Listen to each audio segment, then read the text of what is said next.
अस्सलाम दोस्तों, तो यार क्या हाल है। आज की इस वीडियो में हम 2003 का corporate issuance of shares and debenture का क्वेश्चन सॉल्व करेंगे और इसी के साथ समझेंगे भी क्वेश्चन किस तरीके से सॉल्व हुआ। अच्छा, ये जो क्वेश्चन है वो second intermediate accounting Karachi board से लिया गया है। So let's start reading the question.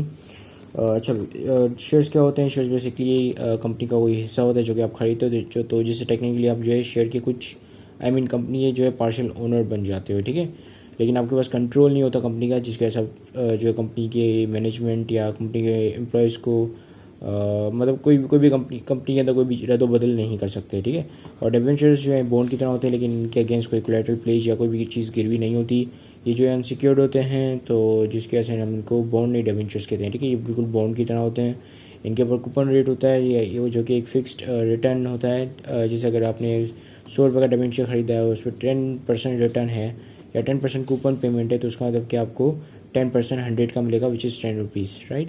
So that is what the debentures are.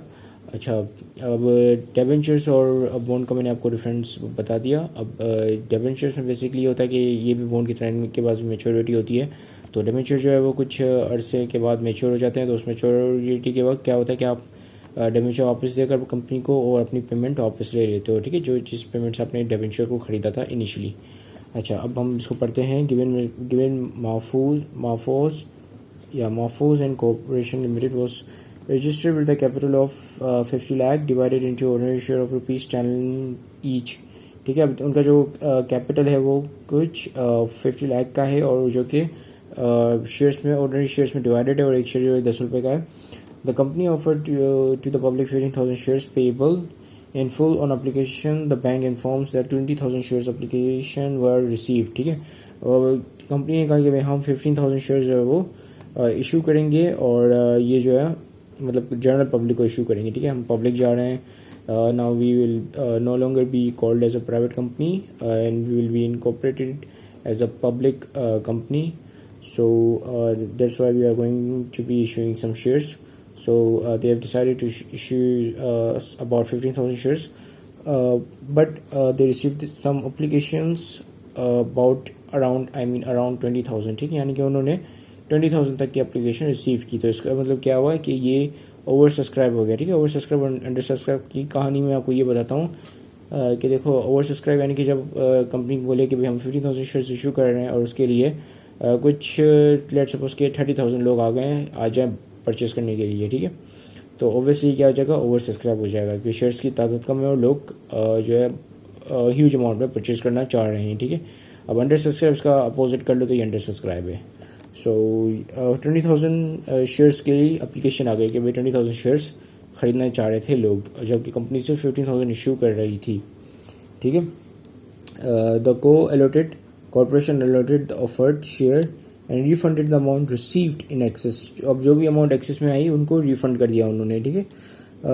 During the year the corporation completed the following transaction, ठीक है। अब कुछ यहाँ पे ट्रांजेक्शन हमारे पास है, उन्होंने वो ट्रांजेक्शन कंप्लीट की, ठीक है, जिनको हम बाद में देखेंगे। अभी हम फिलहाल एप्लीकेशन वाली बना लेते हैं, ठीक है। सो देखो, एप्लीकेशन जो है वो 20,000 शेयर्स के लिए आई, ठीक है। सो 20,000 शेयर्स बेसिकली बिके, तो बैंक के अंदर कंपनी के बैंक के अंदर कितने पैसे आए, 20,000, और एक शेयर जो है 10 रुपये का है, यानी कि उसकी जो पार वैल्यू या फेस वैल्यू जो है 10 रुपये की है। तो ये टोटल कितने हो गए, 2 लाख, राइट। और इसके अगेंस्ट कंपनी ने क्या दिया, एप्लीकेशन दी शेयर्स की, ठीक है। तो हम यहाँ पे लिखेंगे शेयर्स एप्लीकेशन, ठीक है। और ये कितने की आएंगी, ये भी ऑब्वियसली 2 लाख की आएंगी। अब कहा गया है कि भाई एप्लीकेशन कितने की रिसीव हुई, और एप्लीकेशन जब रिसीव हुई तो ऑब्वियसली पैसे भी आए, ठीक है। लेकिन अब क्या, इसके अगेंस्ट जो शेयर अलॉट हुए वो कितने हुए, सिर्फ 15,000 के, ठीक है। सो 15,000 शेयर्स अलॉट हुए, तो यहाँ पे हम शेयर एप्लीकेशन को जो है वो डेबिट साइड पे लिखकर ख़त्म कर देंगे, ठीक है। सो यहाँ पे शेयर्स एप्लीकेशन आ गई और शेयर्स जो अलॉट हुए ऑर्डिनरी शेयर्स, ठीक है। ऑर्डिनरी OR लिख रहा हूँ तो उसका मतलब है ऑर्डिनरी शेयर्स, ठीक है। ऑर्डिनरी शेयर्स जो कितने के अलॉट है, खाली 15,000 के अलॉट हुए, जैसा यहाँ पे लिखा हुआ है कि ओवर सब्सक्राइब्ड हो गए थे, 15,000 के शेयर्स अलॉट हुए और 20,000 की एप्लीकेशन आई, 20,000 शेयर्स के लिए एप्लीकेशन आई, जबकि सिर्फ 15,000 शेयर्स अलॉट किए गए हैं, ठीक है, यानी कि दिए गए हैं, ये प्रोवाइड किए गए हैं, ठीक है। सो 15,000 यहाँ पे अगर हम मल्टीप्लाई बाय 10 करेंगे तो कितने हो जाएंगे, 1,50,000, राइट।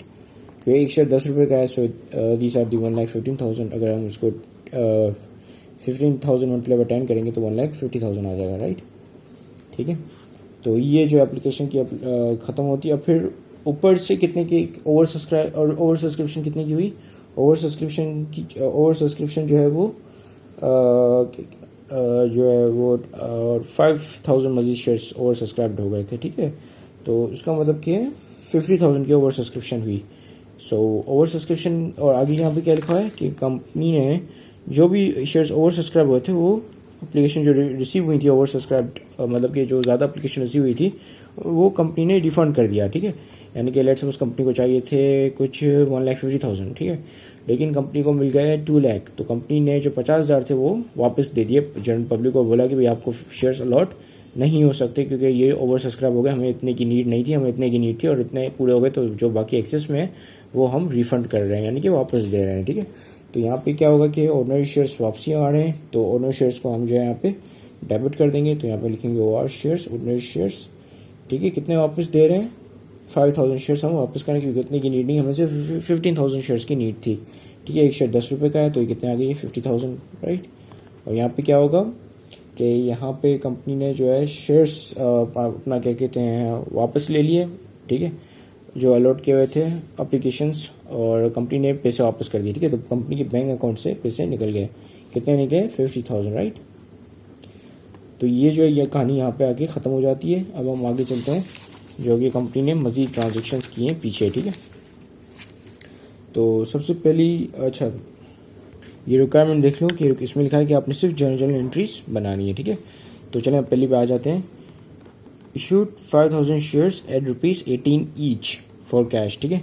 हमने कंपनी ने मजीद 5,000 शेयर्स इशू किए, 18 रुपये का एक शेयर, ठीक है। वैसे शेयर की जो पार वैल्यू कितनी की है, 10 रुपये की, लेकिन कंपनी ने 18 रुपये का एक शेयर दिया, तो उस कंपनी के बैंक के अंदर कितने पैसे आएंगे, ऑब्वियसली 5,000 शेयर्स मल्टीप्लाई बाय पर शेयर की प्राइस जो कि 18 रुपीज़ है, तो इतने पैसे कंपनी के बैंक अकाउंट में आएंगे, ठीक है। तो सबसे पहले उन्होंने शेयर्स इशू किया, तो पहले हम ये बैंक को डेबिट कर देते हैं ताकि जो कि ये शो करे कि बैंक के अंदर इतने पैसे आए हैं, ठीक है। सो बैंक, कंपनी ने जो है 5,000 शेयर्स इशू किए थे, एक शेयर 18 रुपये का दिया, ठीक है। सो बैंक के अंदर कितना पैसा आया ये हम देख लेते हैं। तो यार 5,000 को अगर आप मल्टीप्लाई करोगे 18 से तो ये आपका बन जाएगा 90,000, ठीक है। सो 90,000 जो है कंपनी के बैंक अकाउंट में गए, ठीक है। कंपनी ने किसके अगेंस्ट गए कि कंपनी ने मजीद ऑर्डिनरी शेयर्स इशू किए थे, ठीक है, ऑर्डिनरी शेयर्स। और एक शेयर की जो पार वैल्यू है वो कितने की है, एक शेयर की जो पार वैल्यू है वो 10 रुपये की है, ठीक है। सो 5,000 मल्टीप्लाई बाय 10 ये आपके आ गए 50,000, ठीक है। और बाकी मज़ीद क्या था कि मज़ीद जो कंपनी ने ये प्रीमियम पे इशू किया, ठीक है।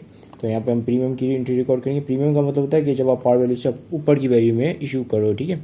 और इसका अगेंस्ट मतलब इसका जो है अपना अपोजिट क्या होता है, इसका अपोजिट डिस्काउंट होता है, ठीक है। डिस्काउंट का मतलब कि जब आप पार वैल्यू से कम में इशू करो, यानी कि 10 रुपये से कम में इशू करोगे तो आपका डिस्काउंट कहलाएगा, और डिस्काउंट जो डेबिट साइड पे ऑब्वियसली रिकॉर्ड होगा। और प्रीमियम एक तरीके से रेवेन्यू है या प्रॉफिट है, ठीक है, जो कि आपकी मतलब कि जैसे आपकी प्राइस, आपकी शेयर की प्राइस जो 10 रुपये है, लेकिन आप जो इसको इशू कर रहे हो 18 रुपये में, सो जो 8 रुपये ये प्रीमियम है, ठीक है, यानी कि आप उसको जो है प्रीमियम पे इशू कर रहे हो, ठीक है।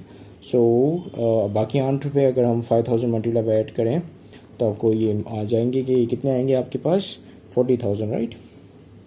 सो ये आ गया 40,000, ठीक है। सो ये वाली एंट्री बन गई आपकी पहली। अब आगे बढ़ते हैं, आगे क्या है, आगे let me just get the question paper, ये आ गया क्वेश्चन पेपर। अब आगे लिखा हुआ कि भाई इशूड 7,000 शेयर्स और मजीद 7,000 शेयर्स इशू किए गए, ठीक है, to the promoters at par, ठीक है। प्रमोटर्स कौन होते हैं, these are the board of directors basically, यानी कि ये वो लोग होते हैं जिन्होंने कंपनी स्टार्ट की होती है, या कंपनी के जो बिग डिसीजन मेकर्स होते हैं, ठीक है, या बिग बॉस होते हैं, तो ये वो लोग होते हैं। तो जैसे CEO हो गए, CFO हो गए, या बोर्ड ऑफ डायरेक्टर्स हो गए, इन्वेस्टर्स हो गए, वेंचर कैपिटलिस्ट हो गए, ठीक है। तो ये लोग जो है वो प्रमोटर्स होते हैं, या वो लोग जिन्होंने फाउंडर्स जो होते हैं कंपनी के, जिन्होंने कंपनी स्टार्ट की होती है, ठीक है, तो वो भी प्रमोटर्स कहलाते हैं। तो उनको शेयर्स बेसिकली इशू किए गए, ठीक है, पार पे, ठीक है। तो इसको हम क्या कर बोलेंगे, इसको हम बेसिकली बोलते हैं प्रीलिमिनरी एक्सपेंस या इंट्रोडक्टरी एक्सपेंस, ठीक है। सो इसको हम इस तरीके से इसकी एंट्री बनाएंगे कि यहाँ पे हम लिखेंगे इंट्रोडक्टरी एक्सपेंस, ठीक है, क्योंकि ये बेसिकली डोनेशन एक तरीके से, ठीक है। आप जो है इसको शेयर्स को जो है प्रमोटर्स को देकर शेयर्स को एक्सपेंस आउट कर रहे हो, यानी कि अपने पास से निकाल रहे हो, ठीक है। तो ये बेसिकली आप कोई चीज़ परचेस नहीं कर रहे हो शेयर से, बल्कि आप शेयर से कि एक्सपेंस को इनकर कर रहे हो, ठीक है, या कट कर रहे हो। सो इंट्रोडक्टरी एक्सपेंस ये कितने की है, 7,000 मल्टीप्लाई बाई 10, क्योंकि पार्ट पे दिया है आपने, तो 7,000 का मल्टीप्लाई बाई 10 करोगे तो ये बन जाएगा आपका 70,000, राइट। सो 70,000, और यहाँ पे आप क्या करोगे कि ऑर्डिनरी शेयर्स आपके यहाँ से गए, तो यहाँ पे हमने ऑर्डिनरी शेयर्स को जो है वो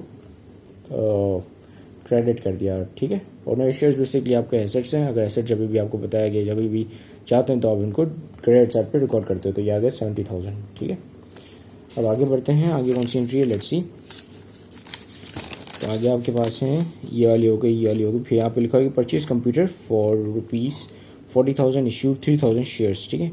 40,000 रुपीज़ का कंप्यूटर परचेज किया, तो आपके पास क्या है, आपके पास कंप्यूटर जो है आया, ठीक है। तो कंप्यूटर जैसे जब भी आपके पास आता है तो आप क्या करते हो, उसको डेबिट साइड पे रिकॉर्ड करते हैं। तो यहाँ पे हमने लिख लिया कंप्यूटर, ठीक है।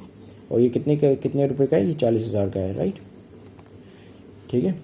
अच्छा, इसके अगेंस्ट आपने क्या किया, इसको खरीदने के लिए आपने शेयर्स इशू किए। और अब हम इसको क्या करेंगे कि शेयर्स इशू किए, और शेयर्स जो है वो 3,000 शेयर्स इशू किए, ठीक है। सो पार पे कितने हैं, पार पे आपके आ गए 30,000, ठीक है। सो बाकी जो 10,000 है वो अपने एज अ प्रीमियम यहाँ पे शेयर्स को प्रीमियम पे इशू किया, ठीक है। यानी कि उसको 10 रुपये में नहीं, बल्कि लेट्स सी 13 रुपये पे इशू किया, ठीक है। जबकि उसकी जो वैल्यू थी 10 रुपये थी। आपने जो है शेयर को, मतलब 10 रुपये वाली वैल्यू वाला शेयर या 30,000 की वैल्यू वाला शेयर्स, आपने जो है 30,000 की वैल्यू वाले शेयर्स देकर आप उससे कंप्यूटर खरीदा, ठीक है।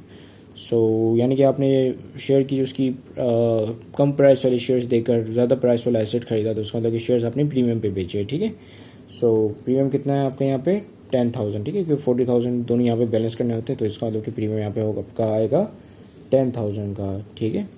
वैसे अगर हम 3,000 को मल्टीप्लाई 13 करते हैं तो ये ऑलमोस्ट क्लोज वैल्यू दिखा रहा है 40,000 के, विच इज़ 39,000, और ये था आपका 13.3333 जैसे कुछ था, तो ये आपको 39,999.99, विच इज़ ऑलमोस्ट 40,000, ठीक है। सो ये सेम वैल्यू आपको दिखा रहा है, राइट।